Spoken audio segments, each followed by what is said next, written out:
Donc bienvenue à tous pour ce petit webinaire de 30 minutes. L'agenda, vous voyez, il est extrêmement simple. On va juste rappeler un petit peu le contexte parce que ça bouge beaucoup côté IA, ça bouge beaucoup dans les termes, ça bouge beaucoup dans le vocabulaire et on va parler de choses qui sont quand même assez récentes. Donc déjà un petit disclaimer, on va dire, sur tout ce qu'on va vous présenter. Il y a pas mal de choses qui sont en preview et donc ils ne sont pas encore disponibles, donc on n'a pas une garantie complète de la date, des fonctionnalités qui sortiront, etc. Donc petit disclaimer avant de commencer, mais effectivement on va revenir juste très rapidement sur le contexte. On va tout de suite passer sur des démonstrations. Et puis, démonstration plutôt en trois temps, hein, sur ce qui existe déjà, en fait, ce qui existe déjà depuis un moment. Peut-être revenir sur quelques points si vous n'aviez pas ces informations, sur ce qui existe actuellement, qui est en cours de fonctionnement, hein, que vous pouvez déjà utiliser dans le cadre de la Power Platform, et puis ce qui est en train d'arriver en preview et comment ça se dessine un petit peu pour les semaines, mois et années à venir. J'espère qu'on aura bien sûr le temps de répondre à quelques questions en fin de webinaire. N'hésitez pas, on ouvrira les micros à ce moment-là. Et puis, s'il y a d'autres questions qui vous viennent par la suite, vous n'hésitez pas à nous les poser. Voilà. Et donc, moi, je suis Nicolas Langlais, avant-vente chez Prodware sur la partie CE, data pour plateforme et IA. Donc, petit rappel sur le contexte, extrêmement rapide. Il y a eu la Power Platform Community Conference qui a eu lieu il y a quelques semaines maintenant. Et Charles Lamana a en fait rappelé une phrase très importante dans un contexte assez reconnu maintenant, qui est qu'on va devoir maintenant construire énormément d'applications, de plus en plus d'applications, des milliers, voire des millions d'applications dans les années à venir et que cette demande ne peut pas être répondue par les seuls développeurs pro, ce qu'on appelle les pro-codeurs, pour traiter toute cette demande d'application qui va arriver. On sait que le Covid a été un accélérateur de cette demande d'application, mais il y en a encore plein d'autres à faire et il n'y a pas aujourd'hui en face tous les développeurs qui peuvent répondre à ça. Donc, c'était une des promesses de la Power Platform et de la Power Platform Low Code, No Code. C'était effectivement de pouvoir mettre à disposition des outils qui simplifient la création d'applications pour que les métiers, ou en tout cas ce qu'on appelle des makers, c'est-à-dire des personnes qui ont la fibre un petit peu technologique, puissent créer des applications par simple glisser-déposer en low code, no code. Presque le message de cette conférence était de dire le low-code, no-code est mort, je ne pense pas quand même, mais en tout cas pas pour l'instant, mais il est en train effectivement d'évoluer. Et donc cette phrase de Charles Lamana qui est de dire qu'on va casser la frontière entre euh, les développeurs pro et les citizen développeurs, ceux qui peuvent le faire en low-code, no-code, sont en train de disparaître. Et donc ça, c'était vrai, et ça a été dit déjà il y a quelques années, c'était plus ou moins vrai dans la réalité, ça devient de plus en plus avec ce qui est en train de se passer. Pourquoi? Parce que effectivement, on va avoir d'un côté des pro-devs qui vont travailler avec du code, et ça, on en aura toujours besoin parce qu'il y aura des besoins spécifiques d'interface, de sécurité, etc. Et pour des besoins avancés, on aura toujours du coup les makers, on appelle avancés, ceux qui ont la fibre, encore une fois, et qui sont prêts à commencer à faire des applications, aussi des agents, etc. Et plutôt avec des interfaces visuelles, type low-code, no-code. Et de plus en plus est en train d'arriver la partie LLM, donc le fait que des utilisateurs métiers, cette fois-ci, puissent simplement décrire avec des mots en langage naturel ce qu'ils veulent faire. Et c'est ça, en fait, la définition du vibe coding. Donc, vibe coding, le terme, en fait, est très récent. Je crois il est arrivé en février 2025. Hein. C'est pour vous dire que ça date pas de plusieurs années. Mais en tout cas, c'est la capacité à décrire par langage naturel son intention, son besoin, le résultat final et qu'il y a bien derrière une IA qui va être capable de générer du code. Donc c'est ça qui va être important et c'est ça le vibe coding. C'est pas uniquement d'interagir avec un chatbot et d'avoir des réponses, mais plutôt de construire des applications, générer du code, construire des automatisations en langage naturel. Voilà, ça c'est la définition. Promesse tenue, on va tout de suite sur la partie démonstration et on va rappeler du coup le fonctionnement au sein de la Power Platform, parce que c'est bien le terme d'aujourd'hui. Côté Power Apps, ça fait déjà un certain temps hein, qu'il y a de l'IA intégrée dans la génération soit des workflows, soit des applications. Et un des premiers éléments qui est arrivé est de pouvoir générer des applications par l'exemple. Et donc de permettre à des métiers, par exemple, ou des makers, donc des personnes un peu avancées, on va dire technologiquement, de pouvoir dessiner, par exemple, sur un formulaire, une application, par exemple, mobile telle qu'on la souhaiterait, avec des champs, avec des boutons, avec des listes déroulantes, et puis de pouvoir la pousser dans la Power Platform pour qu'il puisse y avoir une pré-génération de cette application-là. Donc, vous voyez, dans l'exemple, on va commencer à décrire un peu son application. On va aller surtout, à un moment, dessiner, scanner, effectivement, et remonter voilà, le petit dessin qu'on a fait sur une feuille. Et puis, vous voyez, une reconnaissance un petit peu des labels, des étiquettes, des champs, des types de champs qu'on va avoir et qu'on va pouvoir corriger quelque part directement dans l'interface. Ça existe depuis finalement presque 2 ou 3 ans, si ce n'est plus, et c'est quelque chose qui fonctionnait déjà et qui aidait quelque part en fait à adopter l'usage de la Power Platform pour des métiers, sans passer tout de suite par la DSI. Ça a plus ou moins fonctionné. Pourquoi? Parce que vous allez voir, effectivement, ça permet de faire gagner un petit peu de temps.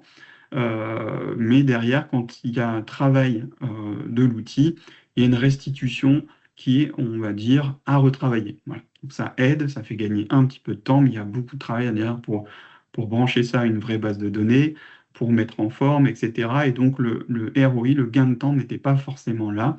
Et donc ça existe toujours, ça peut toujours dépanner. C'est pas la fonctionnalité la plus utilisée aujourd'hui au sein de la Power Platform. Ce qui existait aussi depuis un certain temps, c'est la capacité dans l'outil à commencer, vous voyez, à décrire ce qu'on veut mettre dans une application. Donc là, on est plutôt dans les applications de type Canvas. Je sais pas, pour le petit rappel, il y a 2 types d'applications dans la Power Platform, les applications Canvas qui sont un peu sur mesure, et puis des applications model driven qui sont plutôt des applications back-office avec des formulaires, des listes, des choses assez simples. Et donc, vous voyez, avec un simple prompt sur la droite, on commence à décrire effectivement qu'on va faire une application de gestion de support de tickets. Là, l'outil va lui-même commencer à comprendre ce qu'on lui a demandé, à définir des champs, à respecter, par exemple, la criticité du ticket et commencer à générer des jeux de données. Ça, c'est quelque chose d'assez important pour tous ceux qui veulent manipuler, montrer, etc., des applications ou des idées d'applications, ils veulent les démontrer.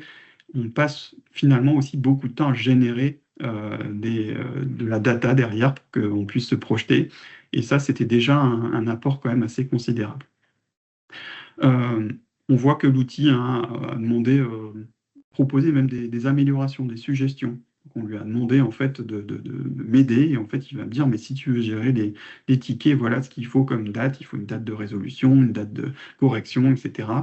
Et donc lui-même va ajouter les colonnes. Euh, Ça fonctionne, mais vous voyez qu'on est quand même dans quelque chose qui est très base de données, hein. On a des tables, des champs, des colonnes. Et puis, ça prend un certain temps. Il faut remplir d'abord toute cette partie data avant d'avancer.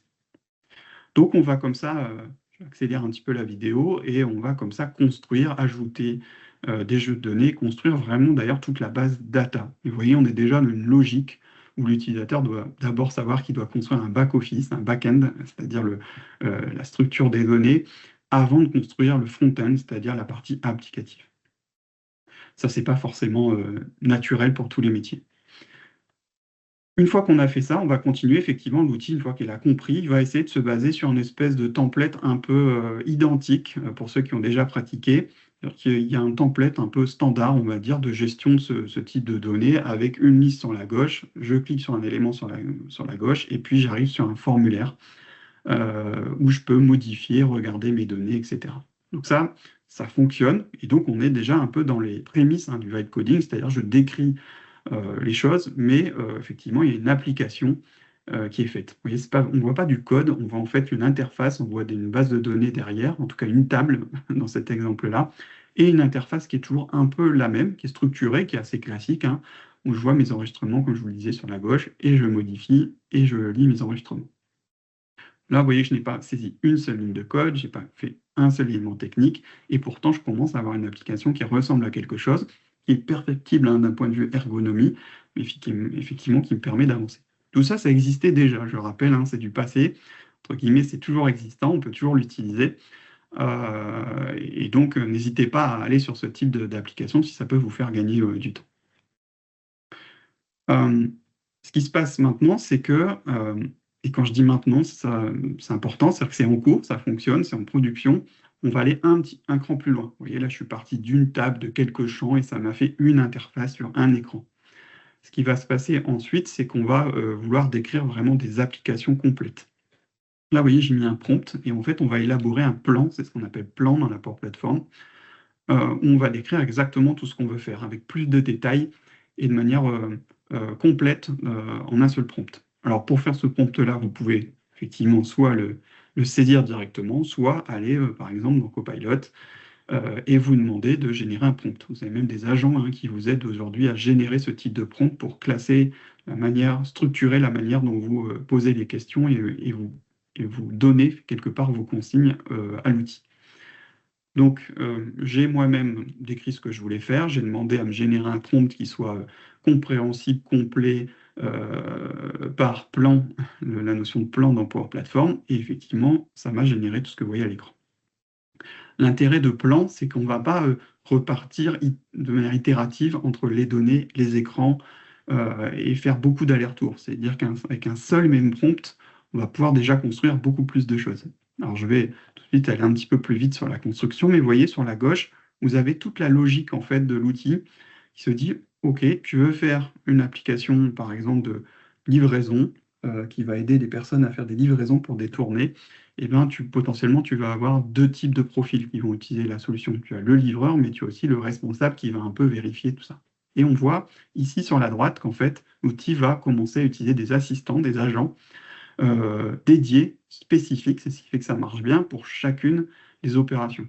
On voit un assistant sur les données, un assistant sur les processus, puisqu'on va générer des process, un assistant sur la partie visuelle.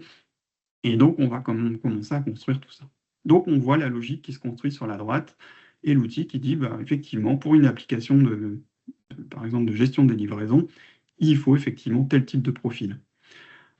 Derrière, on va gérer des process, c'est-à-dire comment chaque profil va interagir avec l'application, quelles fonctionnalités il va avoir, quelle tête ça va avoir, et il va dessiner, vous voyez, on parle de parcours, etc.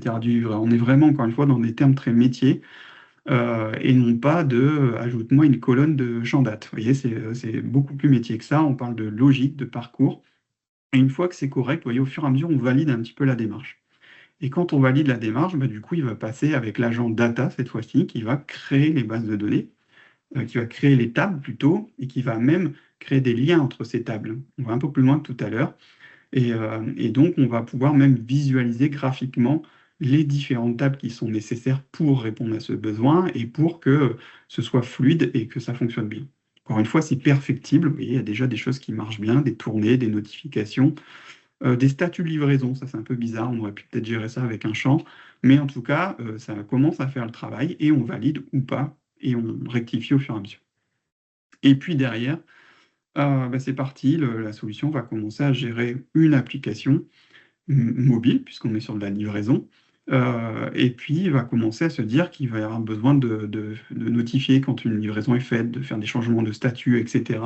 Et donc va générer aussi euh, la partie workflow. Vous voyez la différence par rapport à ce qu'on avait dans le passé. On créait une page, ça aidait qu'une table et des consignes assez techniques. Et vous voyez, petit à petit, on est en train de migrer plutôt sur la partie métier, le workflow, les parcours, et effectivement, l'outil va constituer la suite. Donc j'avance un petit peu toujours dans ça. J'ai mon modèle de données, j'ai ma technologie, et l'outil va commencer, encore une fois, à me construire une application ici. Dans cette application, on sait qu'il y a des flux qui vont être aussi traités, et donc il va pouvoir comme ça me pré-générer des flux, par exemple de notifications, de validation, de changement de statut, de livraison d'un autre statut. Vous voyez, là, on est parti sur Power Automate et pas que sur Power Apps, et on va du coup générer à chaque fois et l'interface et les workflows qui vont derrière. Voilà, encore une fois, interface type Canvas. je vous le concède, assez rudimentaire. Et c'est ce qui fait parfois un peu défaut sur les applications Canvas, c'est qu'il y a quand même un beau travail de refonte de l'ergonomie un petit peu. Mais on retrouve un petit peu la logique de tout à l'heure, en amélioré, d'une interface avec des menus sur la gauche, des formulaires, de la modification, la suppression. Vous voyez, toutes les fonctionnalités assez classiques sont déjà présentes. Et donc, en faisant ça, on va retrouver finalement cette logique de construction d'application. Voilà, derrière le workflow, et on va voir qu'un premier workflow va être dessiné quelque part par l'outil qu'il faudra améliorer, mais qui, encore une fois, va plus loin que la simple saisie d'informations non informées. Voilà, donc on a un premier workflow qui est en train de se créer, et il va falloir valider les paramètres et aller un peu plus loin. Ça, c'est ce qui existe aujourd'hui. On est déjà d'un cran au-dessus.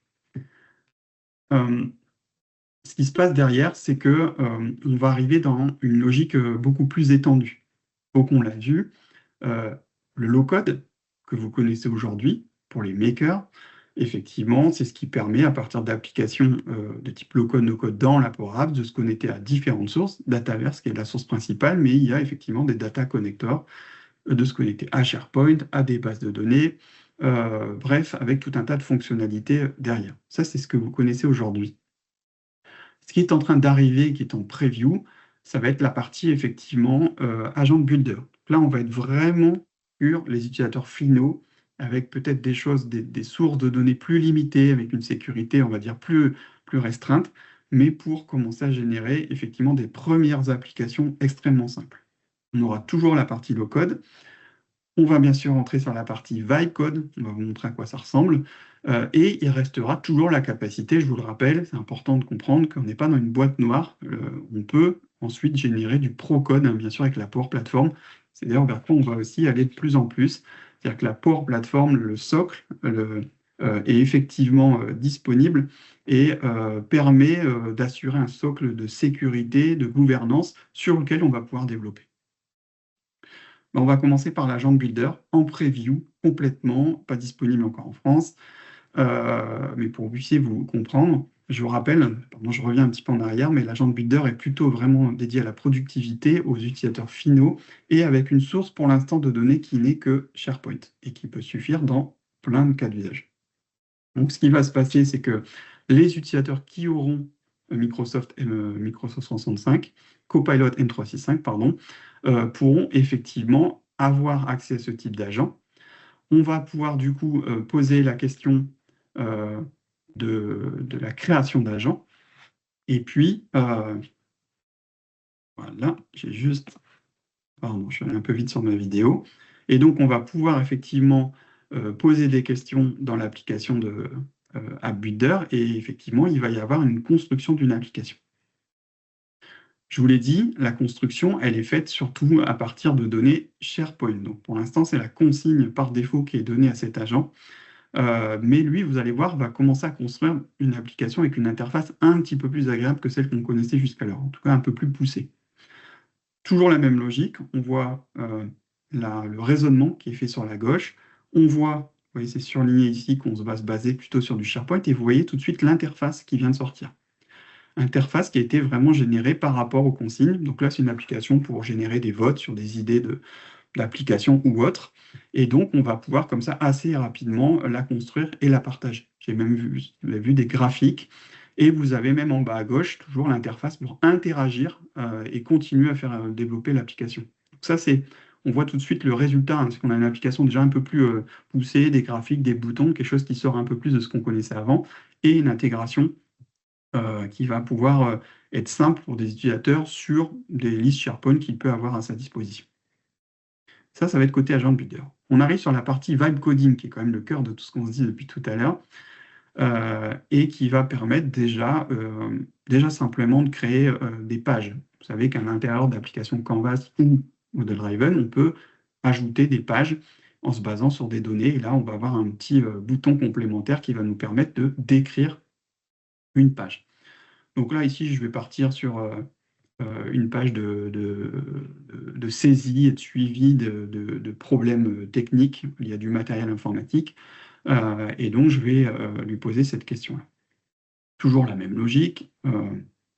Je vais cette fois-ci avoir le raisonnement qui va se construire. Je vous rappelle, on est dans la partie vibe coding, donc plutôt pour des makers, pas les utilisateurs finaux, des personnes qui peuvent effectivement construire des applications. Et là, vous voyez, on construit du code. C'est bien du code qui est généré par rapport à ça.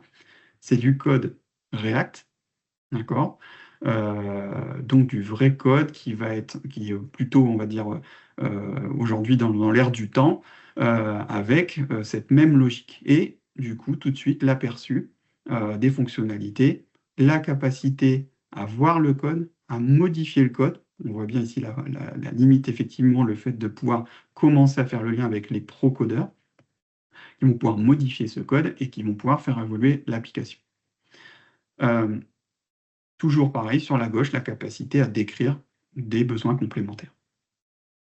Ça, c'est vraiment la définition du vibe coding. Pourquoi on dit que ce sont des prémices?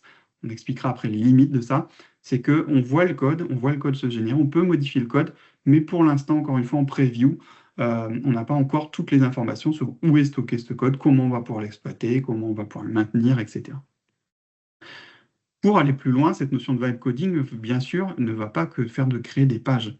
On va, à la manière de ce qu'on faisait déjà jusqu'alors, lui demander de créer des applications complètes. Là, on va lui demander de manière complète de générer une application avec toujours cette même logique, des agents qui vont être appelés, un plan qui va décrire qu'effectivement, il y a peut-être potentiellement 3 profils, un agent qui va s'occuper de la partie data model, avec les tables de données, les liens entre les tables, et on retrouve cette fois, vous voyez, la partie visuelle des tables avec les liens entre les tables. Donc tout ça, c'est lui qui va le créer. Ça va prendre un petit peu de temps, et on commence à avoir du code. Avec, pour ceux qui commencent à utiliser Copilot Studio, etc., ou Copilot M365, de voir comment ça se passe. Vous voyez, on voit des erreurs de 404 not found, etc. Donc ça, c'est la capacité à générer du code, à effectivement avoir des bugs, comme tout bon codeur, mais en tout cas corriger les erreurs et tout de suite régénérer le code qui va bien derrière. Donc on a vraiment une génération de code de type React, encore une fois, et on va du coup apporter une couche de code sur l'environnement Power Platform. Donc toujours dans cet écosystème sécurisé, maîtrisé, avec gouvernance, avec droit. C'est tout l'intérêt en fait de joindre les deux mondes. À la fois toute la gouvernance liée à la Power Platform, la maîtrise que l'IT peut avoir de cette plateforme-là, avec du coup des outils un peu plus évolués pour ne pas tomber dans des applications trop rudimentaires et un peu trop fades d'un point de vue ergonomique. Et vous voyez, en quelques minutes, on voit du coup la partie applicative, donc l'outil qui est en train de se créer. Ce n'est pas terminé, mais vous voyez, vous avez une page, vous avez une image gérée avec l'IA, vous avez des écrans de recherche, vous voyez une espèce d'interface un peu plus travaillée en fait que ce qu'on avait jusqu'alors, et ce qui me faisait un peu du tort, en tout cas à la Power Platform. J'avance un petit peu. Donc vous voyez derrière, dans ce qui se passe, on va avoir l'application, on va avoir des notifications, des workflows, et également potentiellement des agents qui vont aussi directement se connecter sur les données et pouvoir aussi être intégrés directement dans l'application. Donc on voit que c'est très complet, et quand on va comme ça avancer, vous voyez, si je crée une nouvelle demande, j'ai tout mon formulaire qui est déjà là, les dates, les champs, les cases à cocher, beaucoup de choses qui me sont proposées, et je vais pouvoir interagir encore une fois avec l'outil pour pouvoir modifier ça. Alors l'exemple en est, c'est qu'effectivement, je lui ai demandé, ou en tout cas je vais lui demander d'avoir un mode de dark mode, c'est-à-dire de pouvoir gérer la notion du contraste et des couleurs quand mon PC va passer en mode dark.